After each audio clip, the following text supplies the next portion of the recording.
So, let's talk about Borderlands 3. This is a game that's got a lot of hype around it. Obviously, Borderlands is very beloved, but unfortunately, Borderlands 3 has been rife with controversy due to Randy Pitchford shenanigans, the Epic Store exclusivity, this whole Submotto debacle where 2K sent goons to a YouTuber's house because he talked about some information based on images that he acquired that 2K didn't like that got out there, so on and so forth. And now, with Borderlands 3 finally launching, unfortunately, the problems surrounding this game aren't over. So if you go ahead and check out the Metacritic here for Borderlands 3, you'll notice one of two things. First of all, the user score is pretty low for a Borderlands game for such a beloved series. And then when it comes to critic reviews, at this point there should be way more reviews, but that's not really the case. Only 22 critics as of September 14th. That is unusual, and we'll get into why. But the big highlight of today is the fact that Borderlands 3 has launched, and it is rife with technical issues. So this whole situation is best described by news outlet Eurogamer, which published an entire article about it.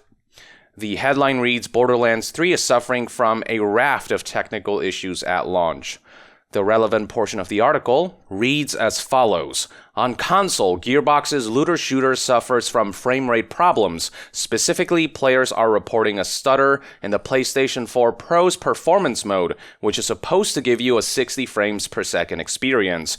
But this stutter appears widespread across platforms and modes. There's a lot of lag too, particularly when playing split-screen couch co-op and one player goes into their Echo device during heavy combat.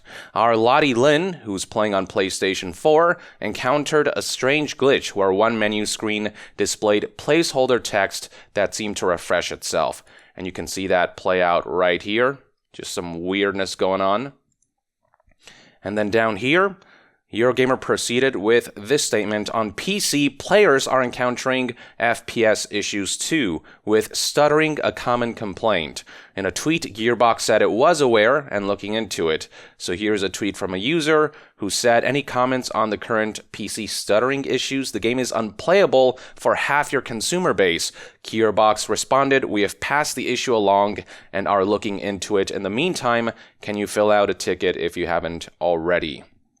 Now, amidst all these issues, recall that Epic Game Store does not have forums or user reviews, so it is not possible for people who bought this game on PC to have a discussion about these technical issues on Epic, which is why a lot of people have taken to Steam to discuss this whole debacle, as Eurogamer reports. But it's the Borderlands 2 Steam page where most discussion is being had, and not all of it is helpful or wanted, it seems.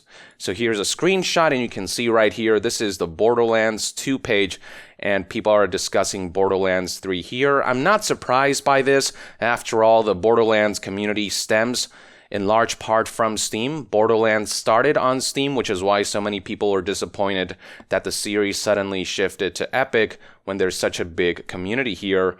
And this proves that even more. The fact that people are taking to an older Borderlands title on Steam to have this discussion. Not even the Borderlands forum, the Gearbox forums, which do have its own set of discussions surrounding Borderlands 3, but most of it is taking place on the Borderlands 2 Steam page. So yeah, that's kind of interesting to note. That's kind of what happens when you have a storefront without the ability for people to report technical issues and such via forums and user reviews.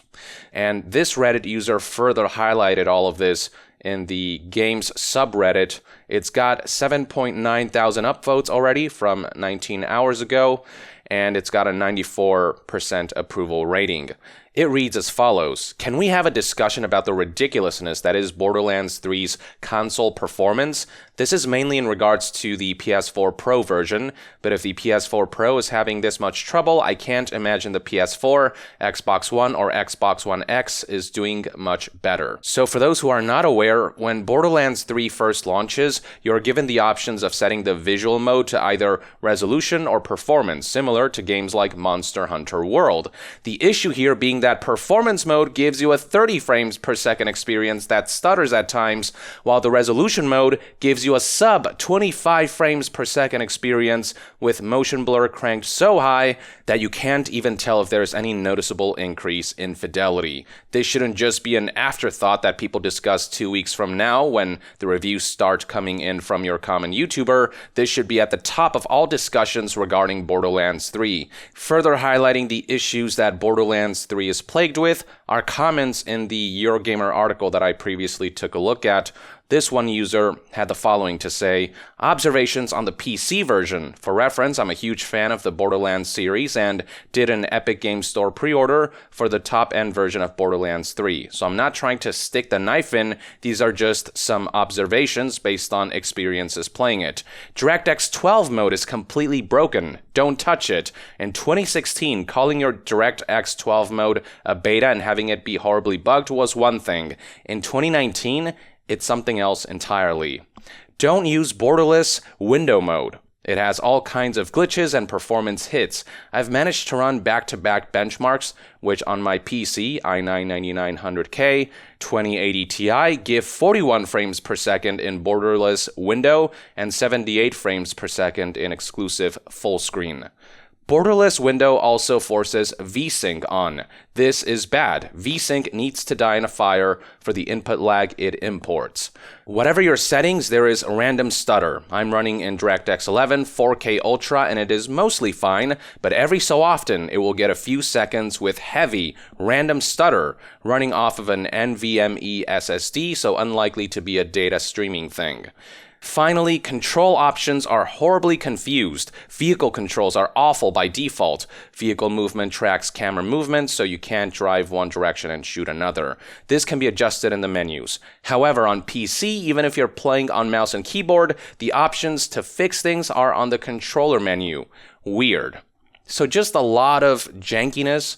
It would seem as though this game wasn't ready for launch. It could have used a few extra months, maybe like 2 months in the oven before it was fully optimized and finished, but instead 2K decided to just put the game out there despite the known issues. Now, what makes all of this particularly egregious is the fact that it comes in light of 2K sort of trying to skew reviews based on reports regarding only specific outlets getting review copies a good amount of time before the game's launch. So here's a VG247 article whose headline reads, "Don't expect many Borderlands 3 reviews before launch, only US sites got code." This is from September 8th, 2019. It reads right here, publisher 2K has only sent early code to a select number of US outlets, citing security concerns. The publisher appears to be on edge after sending private investigators to a prominent Borderlands 3 leaker's home. So for those who aren't familiar with the story, YouTuber Submato, after he talked about some images leaked on Twitch, basically 2 goons were sent to his house by 2K to kind of intimidate him in some way. Right after that, suddenly, his social media stuff was gone, his YouTube channel was hit with a bunch of copyright strikes, and now his YouTube channel is gone. Submato has sort of disappeared off the face of the internet. Now, I'm not going to pretend to know all of the circumstances behind this, but this kind of intimidation tactic is definitely shady. I don't know of any other game company who sends goons to people's houses. So this is all pretty shady stuff, and the way 2K cites security concerns for not sending review copies out to all the major outlets, a lot of people seem to think maybe it has to do with Submato, and I myself, when I requested a review copy, got an email saying, due to security concerns, you're going to get a review copy at launch and not before. Now, that was the assumption a week ago when the game hadn't launched yet, but now seeing all of these technical issues come to light, a lot of people are thinking that maybe 2K decided to manipulate the review process because they knew about Borderlands 3's technical issues and they didn't want that information to prominently get out there. Kotaku also reported on this with an article whose headline reads, "Borderlands 3's review situation sure is strange."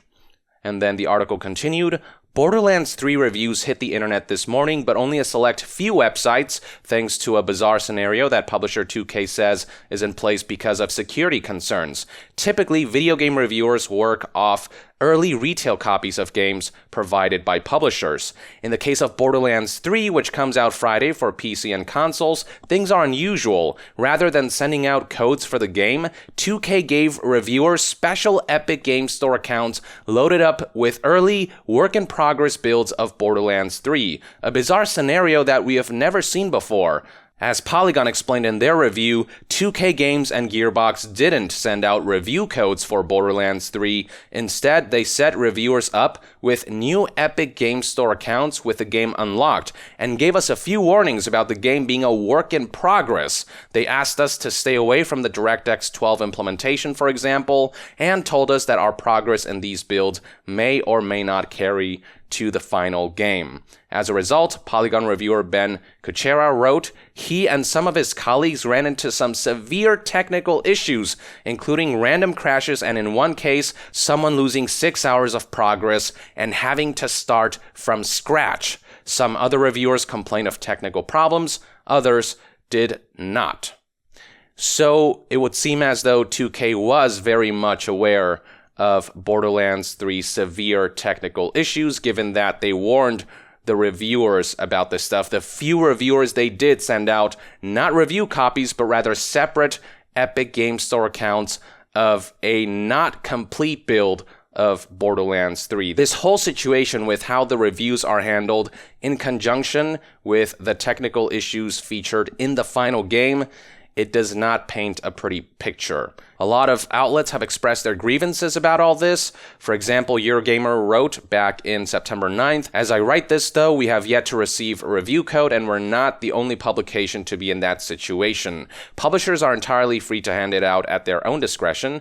It's always disappointing when some publications are given access while others are denied though. As for the reasons given in this particular instance, security fears after ongoing issues with leaks have been cited.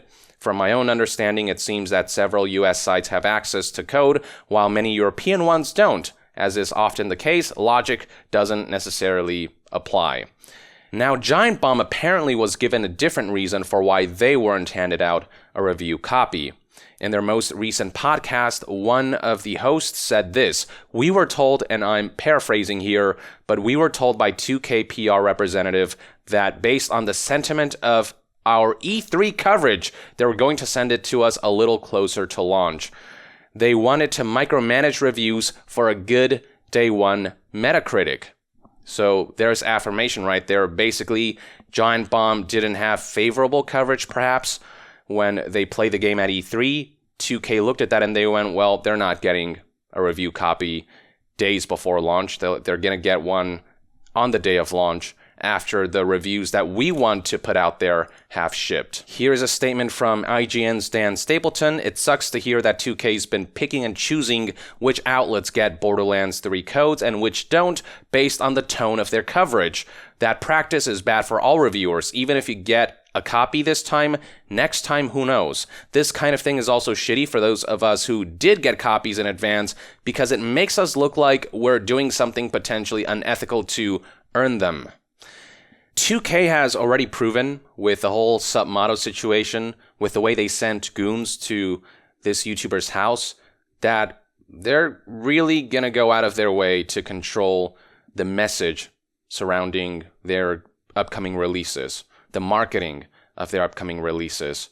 So my logic is, if they're willing to send goons out to a YouTuber's house because of some images that didn't compromise the game all that much, then I sure as hell do believe that 2K is willing to go out of their way to control the narrative, to try to skew the Metascore at least early on when the game launches, so that people look at the score and go, okay, the review score seems favorable, and they go ahead and purchase the game. But once the reviews are out for all outlets, who knows where this Metascore might go, especially with all these technical issues having come to light. Now, it is important to note that for the people who have been experiencing Borderlands 3 without technical issues, they're having a good time, generally. You know, it's more Borderlands. I hear it's good for those who enjoyed previous Borderlands games. If you weren't a fan before, though, you're not going to like this new one. It's just more Borderlands, for better or for worse. But there's no denying that the launch of this title is incredibly rough, and a lot of the users here on Metacritic who have given Borderlands 3 such a low rating are echoing much of the sentiments seen on forums and seen on various articles. You can see right here a lot of users are talking about how many bugs there are in the game, how poorly the game's been optimized. Again, right here, the optimization is so awful. Runs like crap right here. And yeah, the list just goes on and on. Some people aren't happy with the humor in this game. Apparently, it's not quite as solid as past entries. Others are saying that it's not a terrible game, but it just feels too samey compared to past entries, that it feels more like an update to previous games rather than a full-fledged new entry. That's going to be subjective, so I'm not going to speak to that until I finish playing Borderlands 3. But generally, the optimization, the bugs, the technical issues, that's where a lot of people have a problem with this game, and it is definitely unacceptable that the title was released in this state knowingly. And more importantly, it is unacceptable that 2K went out of their way to try to skew the narrative and try to kind of cover this up a little bit. So, yeah, shady situation all around. This is a game that's had kind of a shady history, again, with the Randy Pitchford stuff, the Epic Games Store exclusivity that has, mixed opinions, and the Submato stuff, and now this. It should be interesting to see how long it takes for 2K to resolve these issues, hopefully sooner rather than later. Maybe by the time the game comes out on Steam 6 months down the line, all these issues will have hopefully been resolved. But only time will tell. So this is where we're at with Borderlands 3, ladies and gentlemen. Let me know in the comments below what your take is on all of this, and if you've been playing Borderlands 3, what is your experience with this game? Have you seen these technical issues on your playthrough, or are you doing just fine on your end? What do you think of the game in general? Let us know in the comments below, and to be further updated on all things gaming news, reviews, and discussions, stay tuned right here on Young Yeah. I'll see you guys next time. Young out.